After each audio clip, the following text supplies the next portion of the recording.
Soba Fibaro Paipa, Akaniga channel, Wangai Walam Shafi, Kritin Kasi, Dr. Tenka Kasi Health channel. Soba subscribe, Padwat clip and press you bell icon.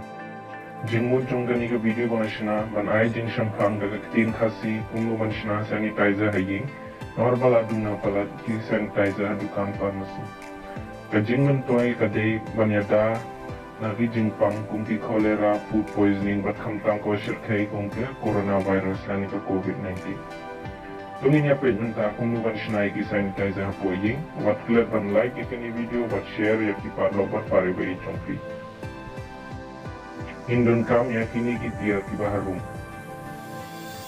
Bading kong, u isopropyl alcohol, 100% shaneng. Nang tapat, so distilled water ni mineral water ni siya kabalay u glycerin ni siya ta hapor patlang hydrogen peroxide ka steel bowl ishamoy ba sanemel nyo point sanemel ba bakat sanemel kapela basanton grupo women akala ba aspasan po women but u sanitizer bottle ba thili tungin ya pe tungno ta ban shnapan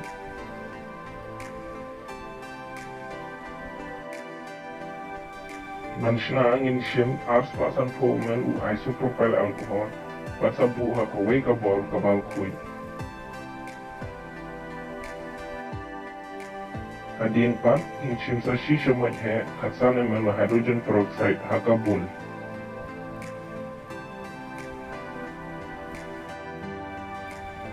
Namka shimsa shisha majrit nyopen sane mel u glycerin batsa thap haka tuwa bul pakila. Namka pa, the saika distill water, rupo mel haka tuwa bul.